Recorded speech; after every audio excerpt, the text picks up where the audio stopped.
Hello, everyone. Is there anyone there? Okay.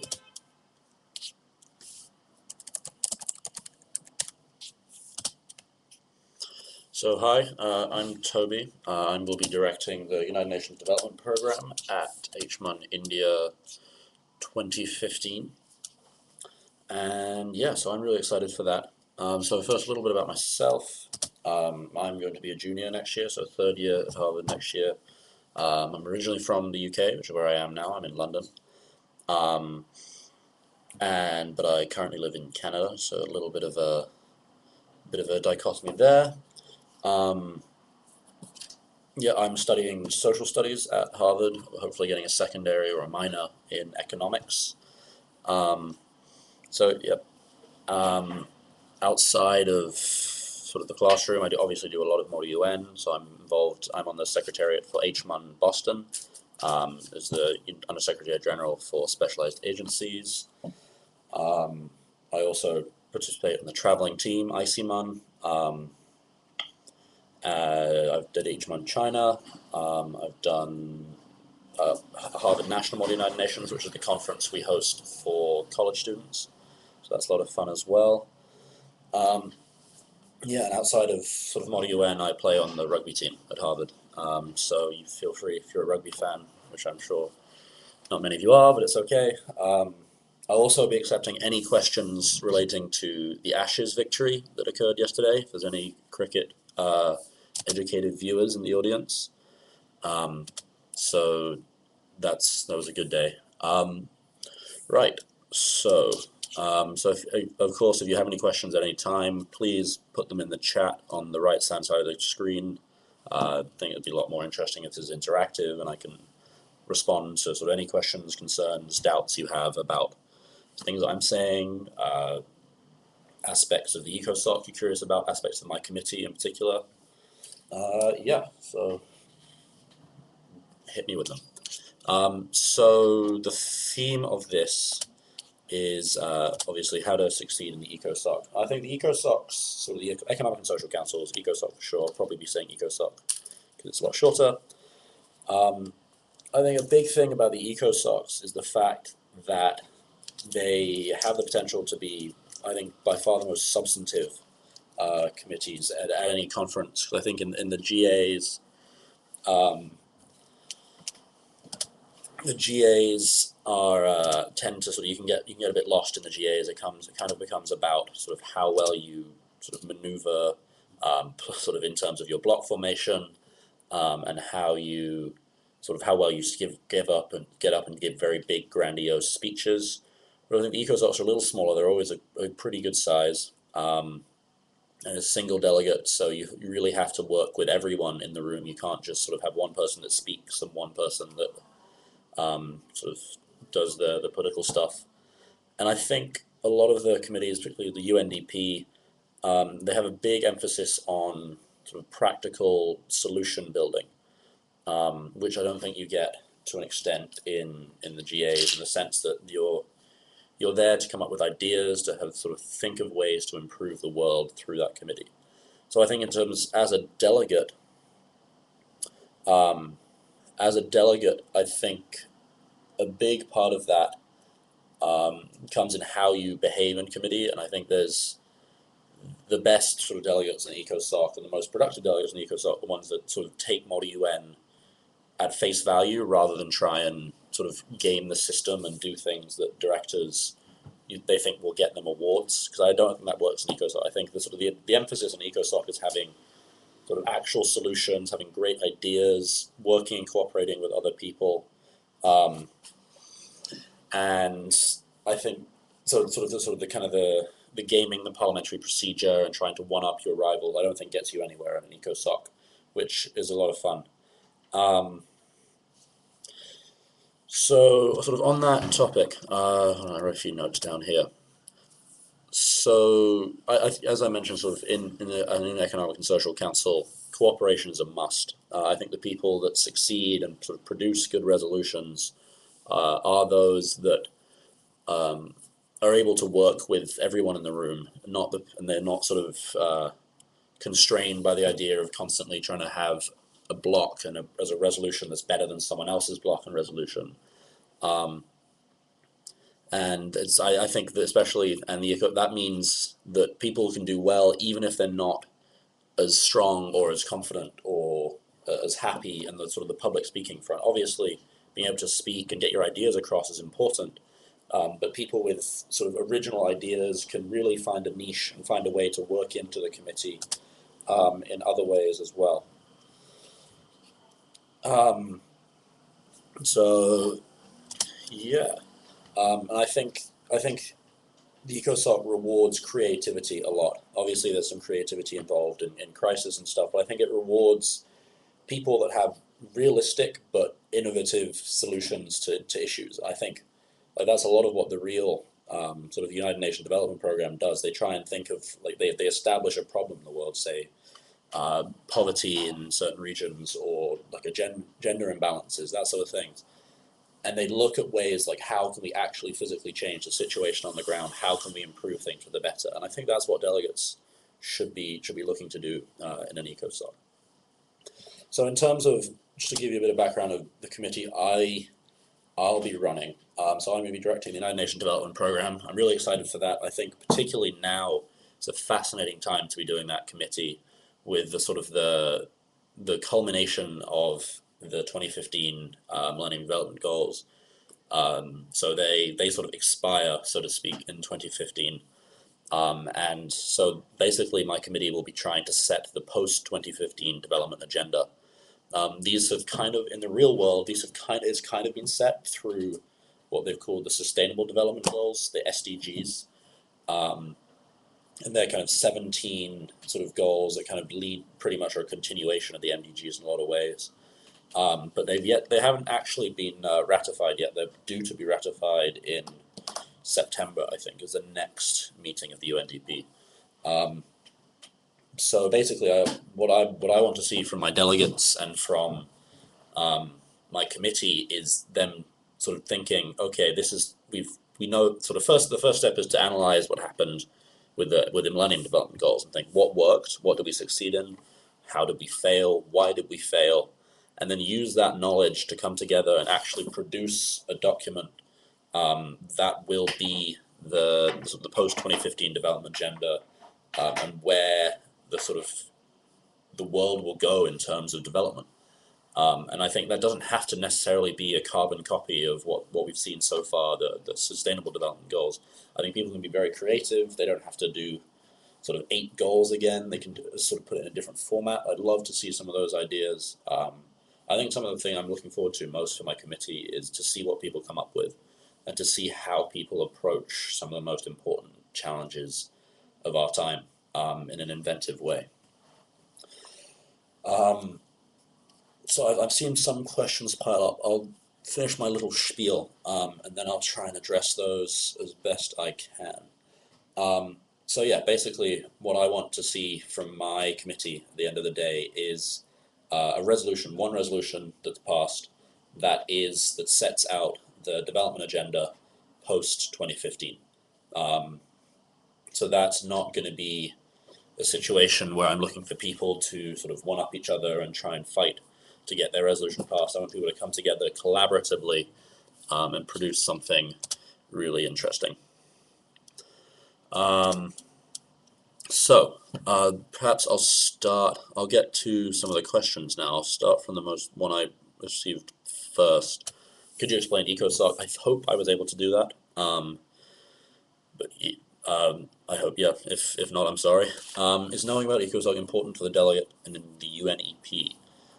Yes, I think so. I think the UNEP is, as an economic and social council, and I think will be a fascinating, really interesting committee. So a lot of things I'm saying should hopefully be quite relevant to that. Obviously, the focus there is on is on in the environment and that sort of thing, which will be touched on, I'm sure, in the UNDP. But it's more technical, perhaps, in terms of some of your knowledge of certain things.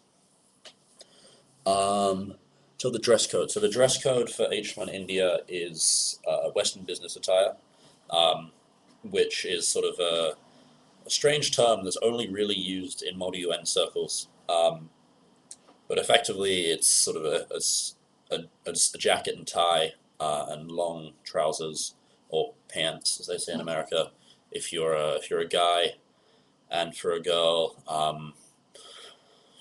formal clothing. I'm not 100% sure how to actually describe that, but it's on the website. You can definitely check that out. Can you switch into my committee? I like your accent. That was probably another staff member, but you can, if you are actually a delegate and you'd like to switch into my committee, I would hope you do it not because of my accent, but because of the massive potential for growth, debate, and interesting exploration in United Nations Development Program. But I'm sure you could get in touch with the organizers and see if you can switch into the committee. In one committee, are there students from the same country or from a different country? I think every committee will have students from different schools, from different countries, from all over the world, all over India, all over sort of the South Asia region. So I think you should get a very sort of a diverse mix, which I'm looking forward to. And in sort of the United Nations Development Program, there will be I can't remember, there's a large number of countries represented, and so that'll be interesting. How do I be original? I think I assume that question was meant in terms of how do you come up with original, interesting ideas in committee. I think a big part of that is research you do beforehand. It's sort of looking into things that, say, NGOs do that have been successful, that charities do around the world, that other sort of governments do on their sort of unilaterally to tackle development issues. And I think research is your friend in a lot of ways. If you do a lot of research, you'll probably come in with a lot of ideas that other delegates might not necessarily have. So I think research is a big key of that, and just sort of thinking about things critically, sort of taking the time to sort of identify an issue, say water shortages in East Africa, and identify what the issue is in terms of is it a personnel issue? Is it the fact they can't find the right people to get the things in the right places? Is it sort of a resource scarcity issue? Is there a political aspect to it? And sort of analyzing different aspects of it and thinking about, right, how do I solve these various factors in play? So I think sort of thinking about things critically and creatively is really important as well. And if you can back that up with a solid foundation of research and what has worked in that area, you should be able to come up with some great, interesting ideas, and I'd love to hear them. Do you get separated in a committee, or do we get to be in all the committee? For the UNDP, and I think this will be the same for all of them, all delegates will be in the committee at all times. I don't envision splitting up my committee into different groups. Obviously, in terms of rules and procedure, most of the debate I'd love to have sort of orally through moderated caucuses and that sort of thing. I know another director was doing a webinar on rules and procedure. I'd definitely check that out. But there will probably also be times where there are unmoderated caucuses, so delegates can sort of write resolutions and sort of come to sort of talk with each other, discuss their ideas more informally, and all at the same time. And so that in those situations you might be outside the room for a bit, but then there'll be a set time for that. We'll call you back in. So that will be the only real time where people are separated.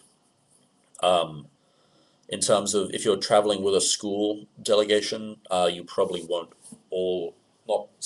not everyone from that school will be in the same committee. They'll probably be in different ones, which is fun because you get to meet new people, you get to discuss different ideas. You can come back as a school sort of at the end of the day or sort of after the conference and discuss what you did to represent the same country but in a very different context. So I think that's really interesting. Are crises conditions an important part of the UNDP committee? So I don't envisage crisis playing a massive role in the UNDP. Obviously, it's fun to incorporate crisis elements, so I definitely won't rule that out, but I don't want to give anything away.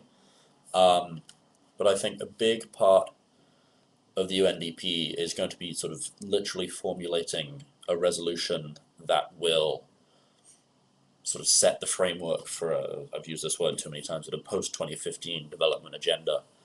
So I want to give delegates plenty of time to do that.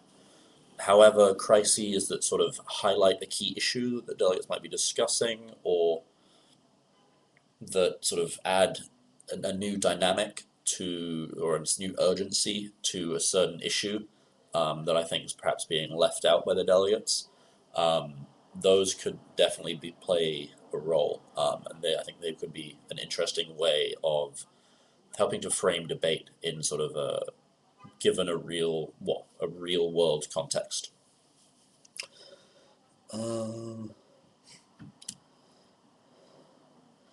relevant information found. How am I to make my position paper? So I think there might be another webinar on position papers, or we do have stuff on the website on sort of research and preparation, writing position papers. But I think, for me anyway, position papers, so I'd say position paper kind of has three parts. So the first part is addressing the issue more generally. So sort of establishing what it is that you believe is important, what you as your country believe is important on that issue. The second part is sort of recounting kind of what has happened previously that is relevant to the way the issue is being conceived of now. So say like past resolutions that were passed. So in my committee, that would probably be some kind of analysis of the Millennium Development Goals and sort of those successes and failures, and highlighting certain aspects that will be relevant to part three. And part three is what your country is trying to get out of the committee, what beliefs your country has that will shape the positions you take, the ideas you have, and the things you say in committee. So I think it can be, especially for certain countries, it can be tough to establish that position. But the information is definitely out there on a lot of fronts. I think you might not find a website that says, or a book or anything, or someone that says this is this country's position on issue X. But from what the country has previously done, you can look at their UN voting record. You can look at sort of the stuff their government has said on go to the website for, say, if you're in UNEP and you're looking at a country's environmental policy, go to the sort of the Ministry of the Environment or something, go to their website for that country and have a look at what their headlines are, what they're talking about, what their projects are, what they've said on certain issues. And that's a really good way of sort of indirectly getting a sense for your country's position. So I think position papers, they're not the be-all, end-all of committee. They're not going to sort of determine how well you do overall, but I think they're a really good way for getting a clear sense in your head, going into committee, what your ideas are, what your objectives are, and how you will push on a certain issue. And I think that's sort of in its own sense, even if I don't read them, that's really valuable. Wait, no, I will read them, but even if I didn't, it's really valuable to be able to have that resource to sort of frame your own thoughts. I think that it's useful for me when I'm a delegate as well. How do we make position papers? So I think one of the other webinars deals with research and preparation. So I would encourage you to have a look at that one. But in simply, what is a position paper? I think I summarized it a little bit, but in one sentence, it is a document expressing your country's position on the issue at hand. So for my committee, it would be the delegate of India expressing their view of where the world should go in terms of global development.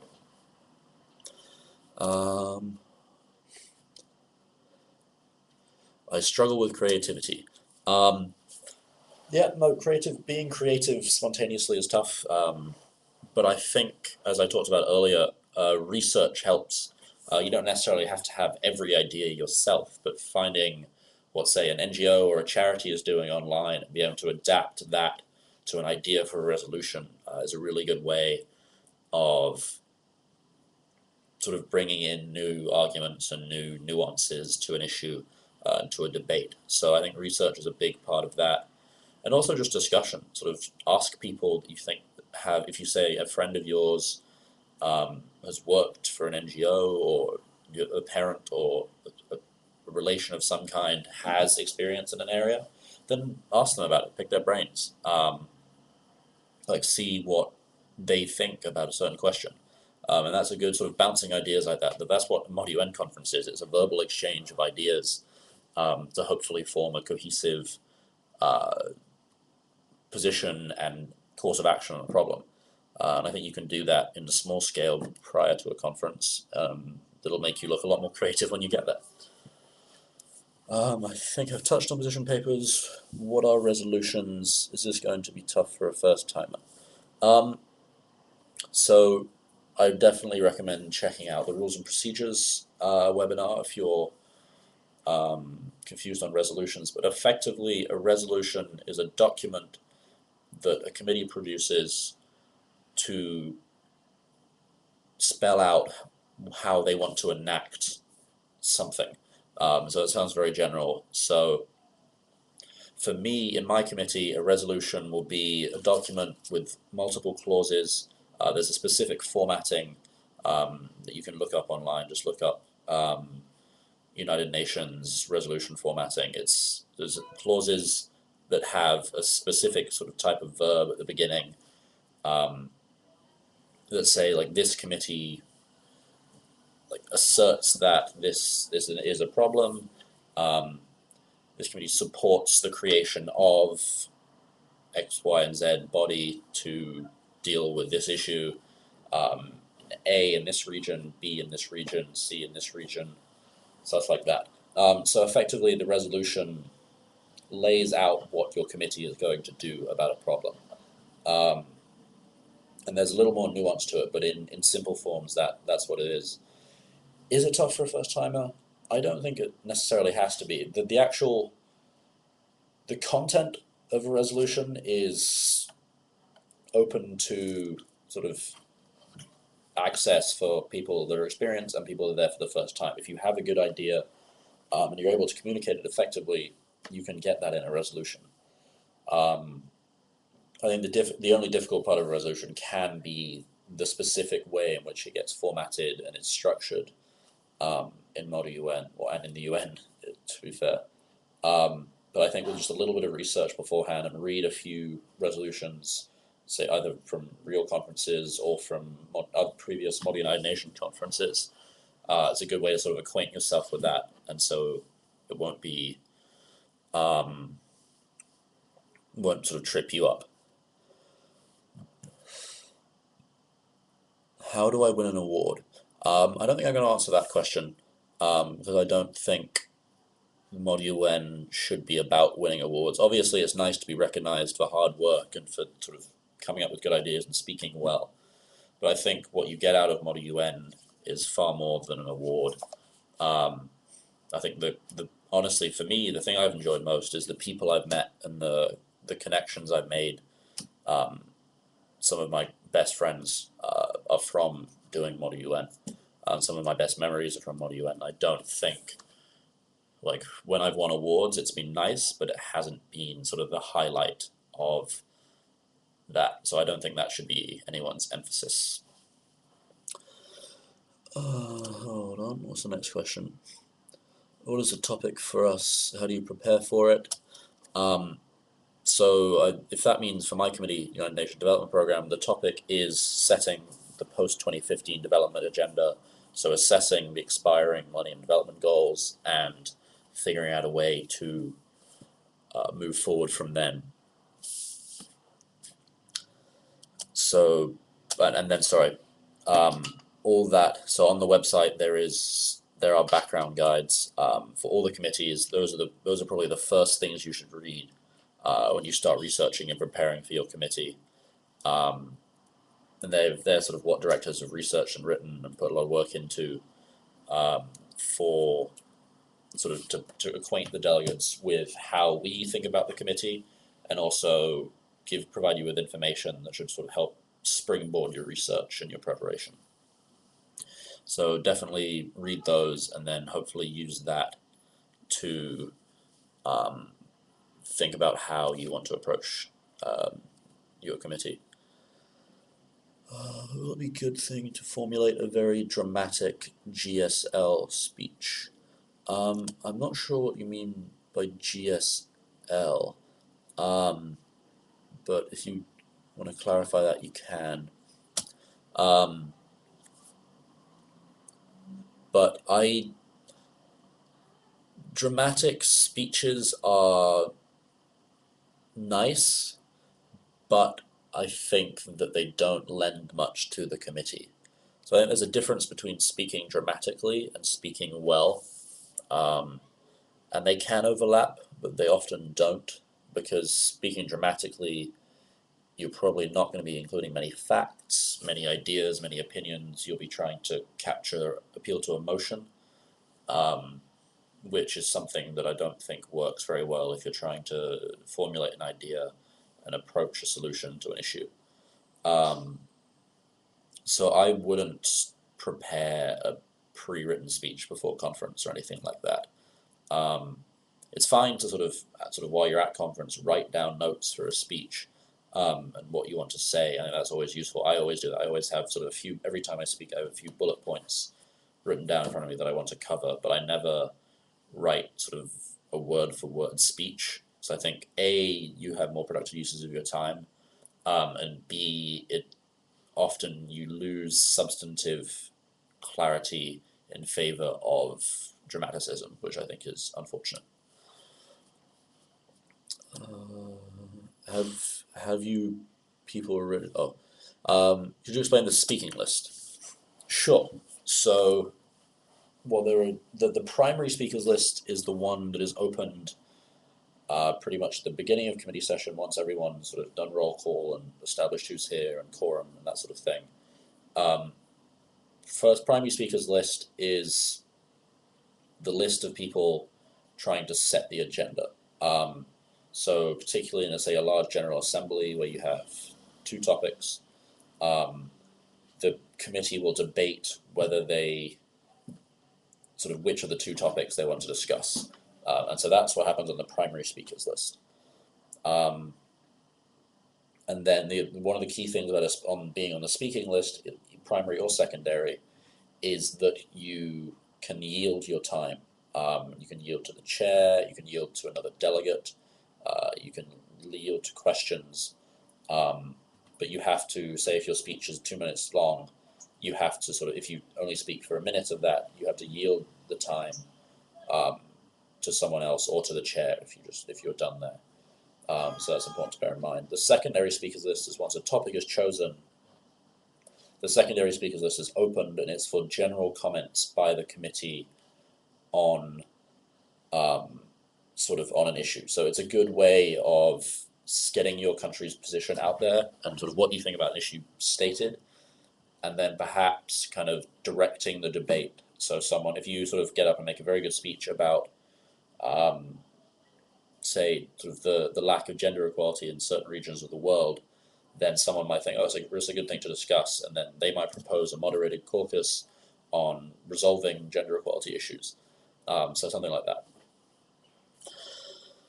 How should I contact an embassy? Generally, the internet. And yes, it probably is a good idea for extracting information. I think talking to people whose job it is to represent their country internationally are good people to talk to get an idea of where you might stand on an issue. Are crisis conditions an important part of UNEP? I wouldn't know. You'll have to ask Bennett, who has a webinar in a week's time. So yeah, I'm sure you can also email him as well. Can we contact our country's official offices for information? Where can we take the information from? Are all sources reliable? Yeah, definitely. If you that's a great research tool. Contact sort of country's official office and try and sort of get a conversation with someone, or even send them an email to kind of hear their policy on stuff. That's a good idea. Obviously, like you might take you for the most part, it's sort of useful, but take it with a pinch of salt. So sort of countries that like have a terrible human rights record, but they'll probably tell you their policy is we champion to uphold human rights and freedoms, etc. So like take that with a little bit of sort of a bit of skepticism. So that's a great research tool. Uh, Not all sources are reliable. That's probably one of the biggest skills of research is figuring out which sources are good to use and which aren't. Um, Wikipedia is, I think Wikipedia is okay for getting a general sense of a topic, but don't cite Wikipedia. For the love of God, don't cite Wikipedia. Um, because Wikipedia can be edited by anyone, so therefore it is not a credible academic or any type of source, really. But what you can use is at the bottom of Wikipedia pages, they have the sources that they use to write this article. And those can often be useful starting points to explore an issue from more legitimate avenues. So if you want to use Wikipedia to sort of get a sense of a topic, that's great. I do that. But don't take it as a credible citing source. Which nation should be specifically focused? Well, no nation should be ignored entirely. I think you should focus primarily on your nation and your attitude to the topic of the committee. And it's a good idea to get a sense of if if your nation has like a regional consensus or has sort of important allies on an issue, you get an idea for that. And then also focus in on countries where the topic of the committee is relevant. So say you're in DISEC, and I'm not sure what the topics are, but say the topic is the conflict in Ukraine, then do some research on Ukraine. So sort of use the topic to focus your regional focus, I guess. What do I suggest for delegates of the UN Commission on Human Rights 2001? I would suggest read the background guide. Contact your director. Who's that? Oh, it's Olivia. Yeah, contact Olivia. Ask her if she has any sort of suggestions for you. But reading the background guide is probably a good place to start, and for figuring out what sort of will be discussed in the committee and where you need to research to sort of prepare yourself. How can we recreate the atmosphere of tensions during the Second World War back in 2001? I'm a little bit confused by that question. I hope it doesn't mean that they think the Second World War is in 2001, because it was not. But I'm sorry, I don't know how to answer that one. Are electronic devices allowed? No, they are not. Yeah, short answer to that. How can we persuade enemies into agreeing upon a mutual decision? The art of diplomacy. It's a good one. There's no formulaic answer to it. I think to use a Hillary Clinton-esque answer, you need to find common ground. You need to find things that they do agree on, and ways that you can address an issue that in a way that benefits you both. It might benefit one of you disproportionately, but if it benefits you both, it's technically still a success. So veer away from not working with someone because they're an enemy, and an enemy because they're an enemy. But I think sort of I think the position that you take is a lot stronger if someone who traditionally disagrees with you agrees with you on that position. So definitely try to find common ground with countries that might take a different position to yours, but without sort of going way off policy. So if you're, say, the US and you're negotiating with Switzerland, don't suddenly say, you know what, we don't want any nuclear weapons at all. we'll do that, because that's just beyond the realms of possibility. But you could look to sort of some multilateral disarmament.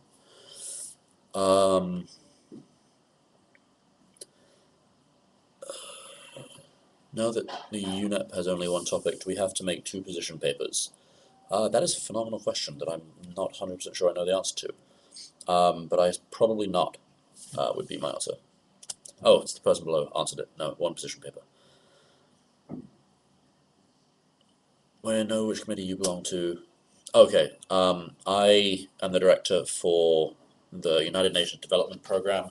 The topic will be setting the post-2015 development agenda, given the expiration of the Millennium Development Goals. And I'm really excited for it. Shipbreaking and UNEP. Yeah. What's the maximum time for the speaking list? There's no official written guideline as to how long you can be on the speaking list for, and it will vary depending on the size of the committee, the topic, sort of the period of the weekend. But generally, speeches on the speaking list tend to be about a minute to a minute 30 seconds long. Maybe down to sort of 45 seconds to a minute 30 seconds, sort of the general time. And then you might stay on a speaker's list for anywhere between, you might sort of continually choose people on speakers list for anywhere between maybe 20 minutes and an hour. It will vary a lot from committee to committee. How much time should I put into research? I encourage a good amount of research. I think research is the best way to prepare yourself to succeed in committee. Not necessarily sort of knowing a million facts. I don't think that's particularly helpful. But knowing some facts and having some ideas and solutions before you get into committee room is invaluable to being able to sort of have a productive experience. How long before then you can start your research? I think that depends on your work habits. I'm a pretty last-minute person, so I don't tend to start my research until pretty close before the conference, and then I do a lot in a short period of time, but sort of depending on your schedule and your habits, I think you'd have to decide that yourself. Does the speaker request for a moderated caucus?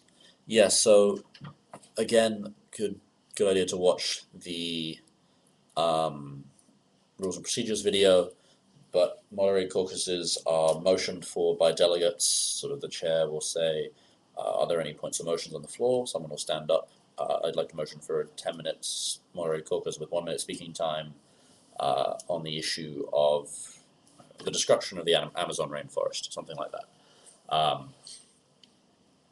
And so the chair will say, thank you for your motion. We'll take other motions and we'll say, all those in favor of this moderated caucus, please raise your placards. If the majority of people raise their placards, then you enter that moderated caucus. The person who proposed it speaks first, traditionally.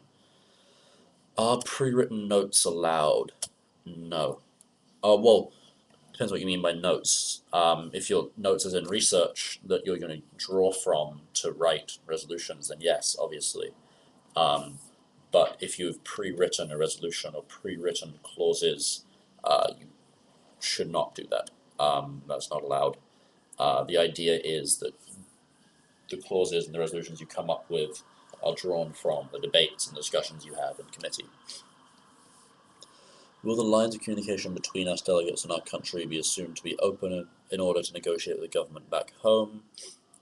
I think the best way to sort of approach that is just assume, as long as you're on policy and you are doing things that your country could conceivably be doing, just consider yourself the representative of that country in the UN. Like, don't worry too much about in the real world to sign off on something you might have to get approval from your country's prime minister or president. Don't worry. I wouldn't think about that. I would think about you are the unambiguous representative for your country in this situation. And so if you sign off on something, you can just sort of assume you have approval. Will the GSL be open by default? Again, that acronym, I'm not 100% sure what that means. Where can we get access to the perfect rules and procedures to follow? On the HMUN India website, there is a section under the rules and procedures will be on the website somewhere. I'll let you look that up for yourself, but they'll be on there, and I highly encourage you to check them out.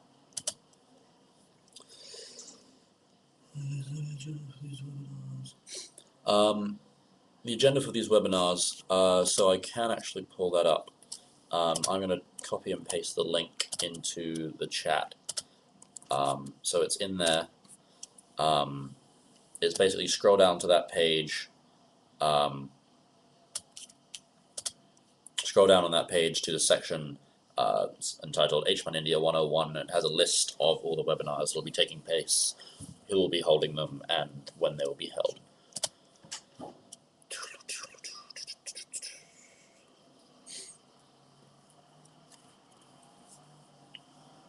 How many MUNs have I done? Oh, that's a good question. A lot. I've started Model UN sort of 2 years before I graduated from high school, so I guess I've been doing it for a total of 4 years now. As a delegate, I've been a delegate 8 or 9 times, I think, maybe a couple more. As a staff member, I've probably been just less than that, similar amount of times. Yeah, I've done quite a bit of Model UN. Do they explain each procedure before starting them? Generally, well, yes, I think one of the great things about the rules and procedures is there is a built-in provision to check what the procedure is. So if you sort of have a point, you can sort of raise your placard, say point of parliamentary procedure, and ask the chair. You can ask the chair to explain sort of the procedure that's currently going. So if you enter a moderated caucus and you're not you didn't hear what it was about initially when the person proposed it, you can say point of personal privilege because the chair let me know what the topic is for this moderated caucus. So sort of if in doubt, I think the answer is always ask the chair, and they will be more than happy to respond and help you out. So my opinion of this question, the UNDP, how will nations and organizations interact in order to address these development challenges? Well, that's I guess the fundamental question. That's the question that I would like to see my delegates answer.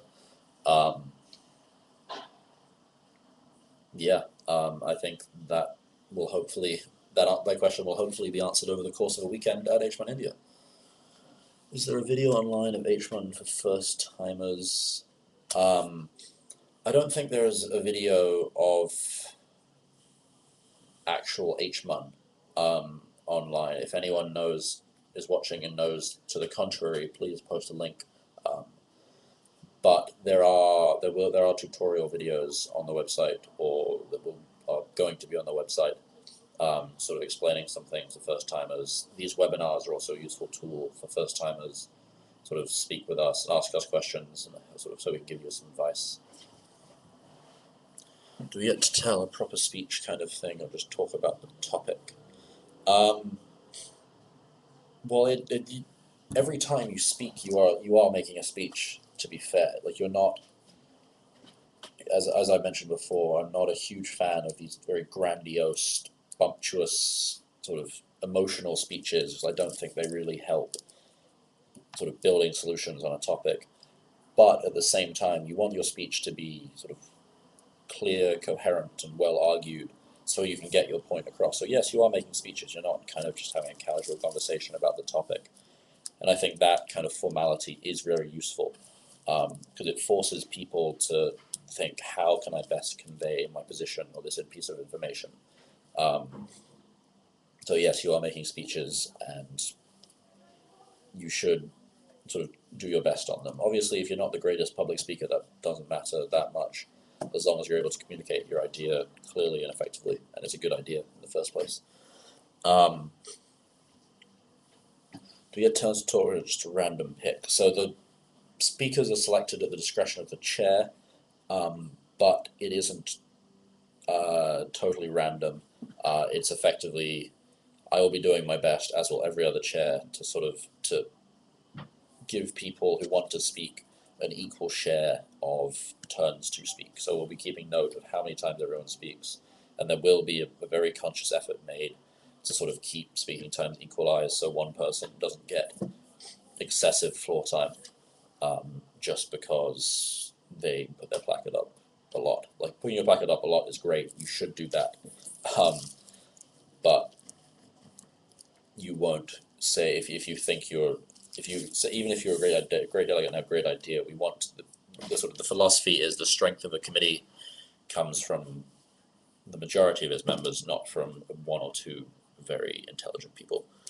So it will be a conscious effort will be made to pick lots of diversity of speakers. Do all the committee members from all age groups present at the conference, or is it separated by age? It's a good question, but it is not separated by age. You'll have people, so there's not like a younger committee and an older committee. You'll have people of all ages of high school probably represented in a committee. There won't be anyone that's very young or very old, obviously, because it's a high school conference. But there's no age segregation.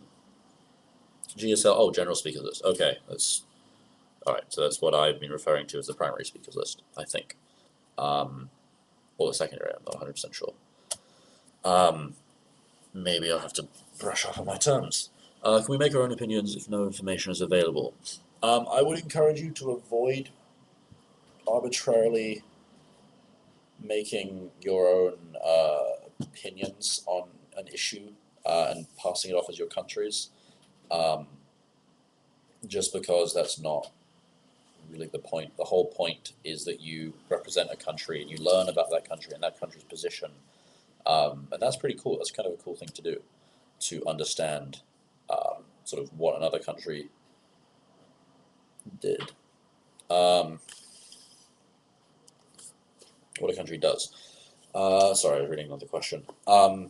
So try not to just formulate positions out of thin air. Obviously, sometimes research can be difficult for certain countries. And so in that case, as I talked about earlier, use the information that's available to formulate what would be a rational interpretation of their policy. So say if a country, you look at past statements countries made, sort of large business interests in a country, what NGOs, non-governmental organizations have done in a country on an issue, and use that information to formulate what would make sense for their policy. You won't always find websites that say this country's policy is, but you can infer it from different things. Will points of order against the executive board be entertained? I think by executive board you mean what I've been referring to as the dais or the chair, or the committee staff, effectively. Yep, there are point of order, I guess, is in order. But at the end of the day, the chair has final say. So there will be times when rules and the strictly sort of the dictionary definition of rules and procedures might be altered slightly at the chair's discretion for the benefit of debate. So there are times when, say, this might happen a lot in crisis committees. A crisis is broken, and the chair might sort of suggest that the current moderated caucus is no longer particularly relevant. Or a chair might decide to read out resolutions rather than printing them off, or things like that might be changed to make the committee run more smoothly. Oh, did the link I sent not work? That's interesting. Works for me. Tell you what, I will copy and paste the schedule into the chat box. I hope this works without spamming you all. Oh, no, not really. So those are kind of, I guess you can see the title of the webinar, the person who's running it, the date and the date. and the date and time. So you can, hopefully that helps. Suggestion for delegates in the United Nations Committee on Human Rights 2001. I'm not running that committee, so I don't necessarily have many specific suggestions. However, I do suggest reading the background guide, obviously, first of all, reaching out to, I think it's Olivia, and asking her questions sort of about sort of the factual issues that you want clarification on, things she said in the background guide that you'd like to hear more about, or sort of general sort of suggestions for research where you can find facts and figures and ideas and that sort of thing. And then sort of use the guide to kind of, if say, find an interesting section in the guide, and use that to sort of direct your research and sort of what you want to sort of discover effectively. Do they explain the procedures before starting them? Yes, they will be. I know I make a pretty good effort as a chair to be quite clear and deliberate about what I'm doing, explain why I'm doing it. So rules and procedures will hopefully be, I think all the other directors will as well, will try and make an effort to explain what is happening after each motion, each new stage in the committee. How can we participate in the HMUN India Impact Initiative? Well,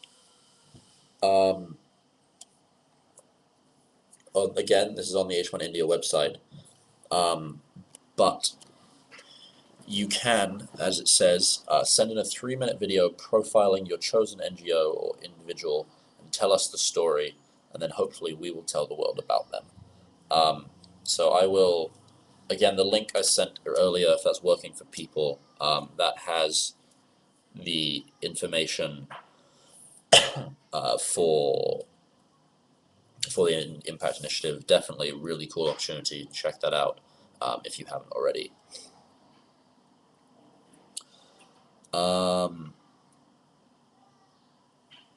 Here's the background guide. Oh, what is a background guide? A background guide is a long written document produced by the directors of each committee to effectively sort of establish what the committee is about and start the research process for you. So it's the research they've put in, so they understand the committee, and they're presenting it to the delegates to hopefully have delegates understand it in the same way, and then use that to sort of springboard them into ideas and research for solutions they can come up with in the committee. So that they're all, read them is my suggestion. And where are the background guides? They are on the HMUN India website. So if you go onto the website and click the tab entitled Committees, the background, it says a list of the committees, and the background guides will be there, sort of under each tab.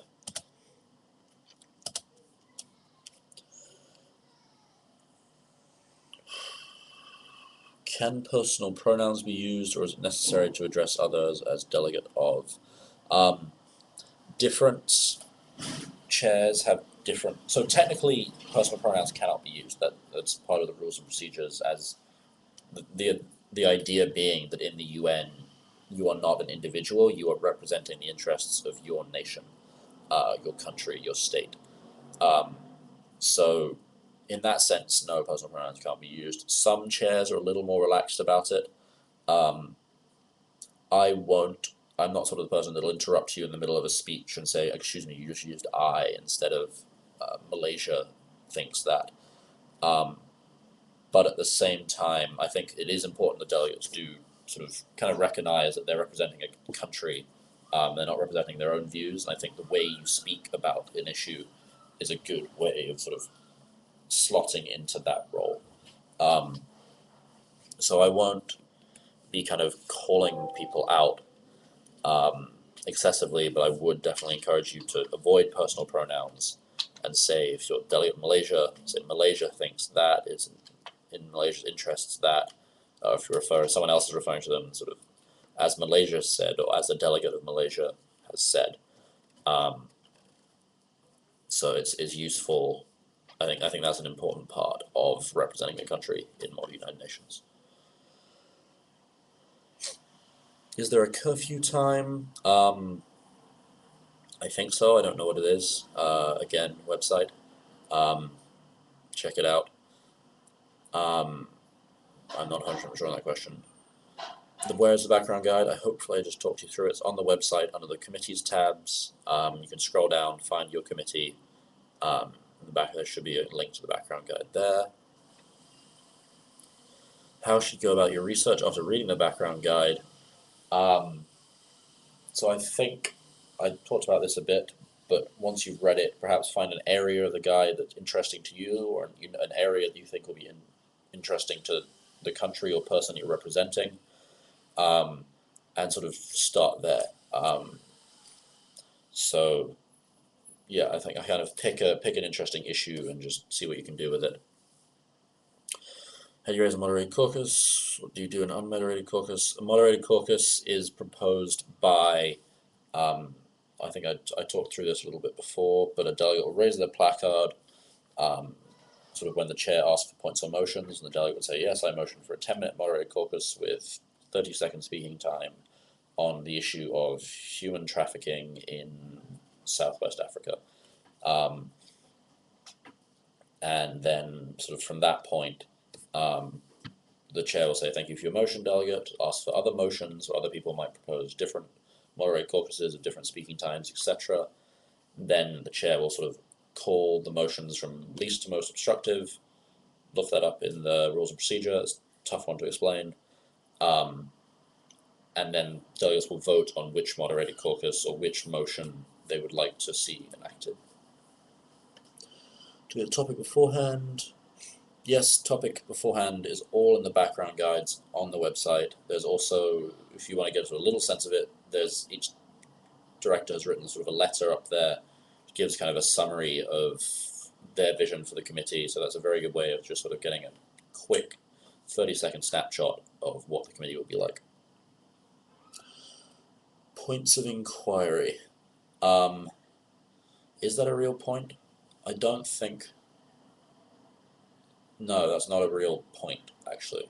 So there are 3 points. There's a point of personal privilege. Oh, this is a test. I hope I get this right. There's a point of personal privilege, which is sort of thing, so if you can't hear the speaker, or if you want the chair to sort of turn the aircon somewhere, or something like that. So that's point of personal privilege. There's point of order, or point of sort of parliamentary procedure. It depends kind of from where you are, how you say it. That is when you think that when you want to clarify something about the procedure of the committee, so sort of a motion that someone made or a decision the chair has taken. And the final one is a point of, I can't remember. It's on the website. Are we allowed to use phones? No. You cannot use phones while in committee. It's kind of defeats the purpose. If you've come all the way to sort of do a Model United Nations conference, do all the research, you're listening to sort of fascinating debate, and you're on your phone, so I think it's a little bit disrespectful to the speakers. So try and avoid using your phones while in the committee room. If you need to go take a phone call or something, then please just step outside and do what you need to do.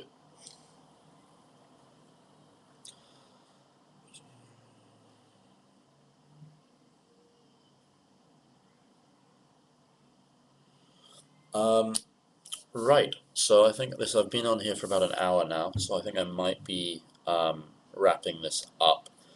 But it was good to talk to you all. I hope I was able to be informative. I hope I was able to answer the questions as best I could.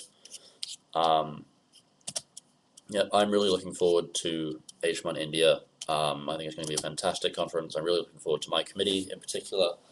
I think UNDP is going to be a great time, really interesting time to be doing this committee. And I think the thing I'm most looking forward to is hearing some of the solutions that you guys come up with. Obviously, I've done some research, I have some thoughts, but I think what is going to be most rewarding for me is seeing delegates kind of address an issue creatively, interestingly, from their own perspectives. So I'm really looking forward to that. Anyway, thanks very much for listening, if you're there. And I look forward to seeing you all in August. Bye.